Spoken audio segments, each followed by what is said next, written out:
بسم الله الرحمن الرحيم. هتكلم في فيديو اليوم عن موضوع مهم جدا جدا جدا بيقابل الأشخاص المحكوم عليهم.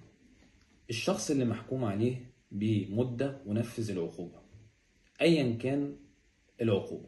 طالما الشخص نفذ العقوبة، نفذ الحكم اللي القانون عاقبه بيه، في هذه الحالة بعد ما يخلص الحكم ينفذ العقوبة بيعمل إيه؟ التصرف الصح هنا بيقوم هذا الشخص بيخلي الأستاذ المحامي يرفع له قضية اسمها قضية محو شط. ده طبعا أهم وأفضل إجراء من الإجراءات القانونية في محو الحكم الجنائي أو محو الحكم أيا كان هذا الحكم. الشخص المجني عليه طالما نفذ العقوبة في أي جريمة أو أي عقوبة قام القانون بمعاقبته، أفضل تصرف وأفضل إجراء قانوني، وهكرر ان هو افضل اجراء قانوني، هو ان حضرتك بتخلي الاستاذ المحامي يرفع قضيه اسمها قضيه المحو والشطب. بتترفع فين؟ بتترفع في مجلس الدوله وما بتتعداش الشهور، شهور قليله جدا وبيتحكم فيها. لما حضرتك بتخلي الاستاذ المحامي يرفع قضيه المحو والشطب في مجلس الدوله بعد ما حضرتك بتنفذ العقوبه او ايا كان الحكم اللي انت نفذته او التصرف القانوني، بتخلي في قضيه المحو والشطب بيرفع قضيه لحضرتك اسمها قضيه المحو والشطب، بتترفع في مجلس الدوله. وزي ما انا قلت ان ده افضل اجراء قانوني. افضل من ايه؟ افضل من ان انت تخلي استاذ محامي يرفع او يمحي هذا الحكم من على الجهاز من على وزاره الداخليه. في الحاله ديت بيتمحي من على الجهاز من وزاره الداخليه، ولكن ربما يظهر في اماكن اخرى، في كمين من الكمائن، في المطار، في اي مكان ربما تتضرب البطاقه بتاعتك فيظهر الحكم تاني. فده اجراء مش مضبوط. الاجراء المضبوط والاجراء الافضل قانونا ان الاستاذ تخلي استاذ محامي يرفع لحضرتك قضيه اسمها قضيه المحو والشطب، وده افضل اجراء وافضل تصرف قانوني.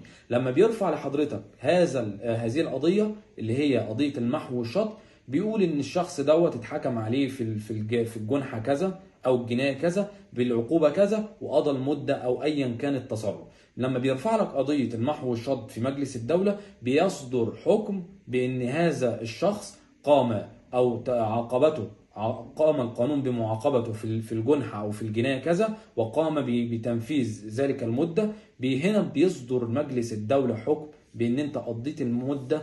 بيطلع هذا الحكم، بيروح وزارة الداخلية، بيروح الأمن العام، بيروح كل الأماكن. في الحالة ديت هو ده أفضل إجراء، بيتمحي الحكم نهائيا من على أي جهاز. يبقى أنت في الحالة دي لا يظهر في فيش وتشبيه، لا يظهر في الفيش ولا التشبيه، ولا يظهر في سجل مدني، ولا يظهر في كمين، ولا يظهر في مطار، ولا يظهر في اي مكان. يبقى هنا الافضل لما هتسالني ايه هو الاجراء القانوني الافضل، ان انا اخلي الاستاذ المحامي يشيل لي او يمحي لي الحكم ده من على السجل من على وزاره الداخليه. لا، الافضل ان حضرتك بتخلي الاستاذ المحامي يرفع قضيه اسمها قضيه المحو والشطب في مجلس الدوله. بيصدر بعد ما يقوم برفع هذه الدعوه امام مجلس الدوله، بيصدر حكم بان الشخص دوت اللي هو المجني اللي كان مجني عليه في العقوبه كذا او في الجنايه او في الجنحه كذا قام بتنفيذ ذلك العقوبه. بيصدر حكم من مجلس الدوله، هذا الحكم بيطلع بصيغه تنفيذيه، بيروح الامن العام، بيلف على كل الاماكن الحكوميه. في الحاله ديت بيتمحي الحكم نهائيا من على جميع الاجهزه في جمهوريه مصر العربيه. وفي الحاله ديت ما بيظهرش لا في كمين ولا في مطار ولا في سجل مدني ولا فيش ولا تشبيه. فهنا في الحاله ديت ده افضل اجراء تقوم بمحو الحكم ايا كان الحكم، هي رفع قضيه اسمها قضيه المحو والشطب في مجلس الدوله. انا حبيت انوه عن الموضوع ده لان احد الاشخاص سالني ان هو قضى عقوبه وكان خلى حد يشيل له الحكم ده من على السجل او من على جهاز من على وزاره الداخليه، واتلاحظ في الاخر ان هو بيتضرب البطاقه بتاعته في كمين او في مطار اعتقد،